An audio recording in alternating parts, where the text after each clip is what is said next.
ఇవన్నీ కూడా ఈరోజు కార్యరూపం దాల్చే పరిస్థితికి వచ్చింది. ఒక పక్క టీసీఎస్, యువతకు ఉద్యోగాలు, ఇంకో పక్క గూగుల్ని కూడా మెప్పిస్తున్నాం, ఎంఓఈ చేశాం. అది కూడా వస్తే data centre, artificial intelligence, data అనలిటిక్స్లో ముందుకు పోతాం. ఇక్కడి నుంచి సింగపూర్కి కూడా ఏదైతే సీ కేబుల్ వేసి, ఇన్లాండ్ కేబుల్ ఒకటి సీ కేబుల్ వేసి అక్కడి నుంచి కనెక్ట్ చేసే పరిస్థితికి వస్తుంది. It is a great achievement అవుతుంది. ఇది కాకుండా మొన్ననే గ్రీన్ హైడ్రోజన్, ఒక పక్క ఎన్టీపీసీ, జెన్కో జాయింట్ వెంచర్ కింద ముందుకు వచ్చారు. 1,80,000 కోట్లు ఖర్చు పెట్టే పరిస్థితికి వస్తుంది.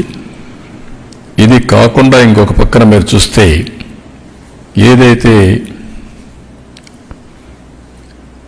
నిన్న మొన్న గట్టిగా చెప్పి ఇది చేశాం, ఆర్సీఆర్ మిత్తల్, అల్టిమేట్గా ఈ ప్రాజెక్టు 14 లక్షల మిలియన్ యూనిట్లు, 14 million metric tons steel plant ఇది. దీనికి కావలసిన ఐరన్ ఓర్ అయితే గవర్నమెంట్ ఆఫ్ ఇండియాను ఒప్పించాం. ఫేజ్ 1లో 7 మిలియన్ మెట్రిక్ టన్నుల ఐరన్ ఓర్ ఇవ్వడానికి ఒప్పుకున్నారు. అది కూడా పిట్ హెడ్ దగ్గర పైపులు వేసి స్లర్రీ రూపేణ తీసుకొస్తున్నారు. ఇది నక్కపల్లి దగ్గర తొందరలోనే ప్రారంభం అవుతుంది. ఈరోజు రేపు ఎంఓయూ చేస్తున్నాం. ఆ ఎంఓయూ అవుతానే పని కూడా ప్రారంభిస్తారు. ఒక స్టీల్ సిటీ వస్తుంది.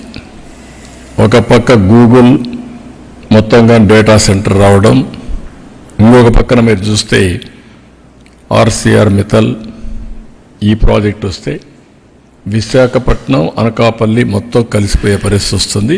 One of the best project ఇది కూడా రాబోతుంది. ఇవి కాకుండా ఇంకొక పక్కన మీరు చూస్తే ఓర్వకల్లో 2,786 కోట్లతో ఇండస్ట్రియల్ స్మార్ట్ సిటీకి ముందుకు పోయాం. కొప్పర్తిలో ఇండస్ట్రియల్ స్మార్ట్ సిటీకి 2,137 కోట్లు అక్కడ కూడా మొన్నే శాంక్షన్ అయింది. ఇంకో పక్క నక్కపల్లిలో ఈ స్టీల్ సిటీయే కాకుండా 14,000 కోట్ల పెట్టుబడులతో ఒక ఫార్మా సిటీ వస్తూ ఉంది, బల్క్ డ్రగ్ పార్క్ వస్తుంది. దీనివల్ల ఒక 70,000 మందికి ఉద్యోగాలు వచ్చే పరిస్థితికి వస్తాయి.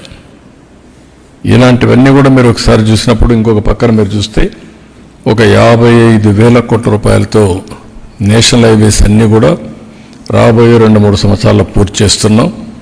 ఇది కాకుండా ఔటర్ రింగ్ రోడ్డు ఉంది, అది కూడా వస్తే నేను వారిని కోరింది ఏంటంటే 8 లేన్ రోడ్డుకే శాంక్షన్ చేయమన్నాం. అట్లా కాకుండా ఇప్పుడు మనం ఏదైతే ల్యాండ్ ఎక్విజిషన్ చేస్తున్నా ఒకటేసారి చేయాలని ఇప్పుడు గట్టిగా చెప్పాను. అది వస్తే అది కూడా అవుతుంది. ఇది కాకుండా ఇంకొక పక్కన మీరు చూస్తే అనేక టూరిజం ప్రాజెక్ట్స్ కూడా సూర్యలంక, శ్రీశైలం, రాజమహేంద్రవరం, సంగమేశ్వరాలయం ఇక్కడంతా కూడా 400 కోట్లతో ఒక టూరిజం కారిడార్ కూడా ఒప్పుకొని ముందుకు పోతున్నారు. ఇవన్నీ చూసినప్పుడు నేను మొన్న అందుకే మీటింగ్లో చెప్పాను, డబుల్ ఇంజన్ సర్కార్, డబుల్ ఇంజన్ గ్రోత్. ఎగ్జాక్ట్గా అదే జరుగుతూ ఉంది. ఇప్పుడు ఈ ఇయర్ జిఎస్టిపి గ్రోత్ రేట్ కూడా నిన్నే అనౌన్స్ చేశాను. 12.94%, 12.94%. ఇది 15%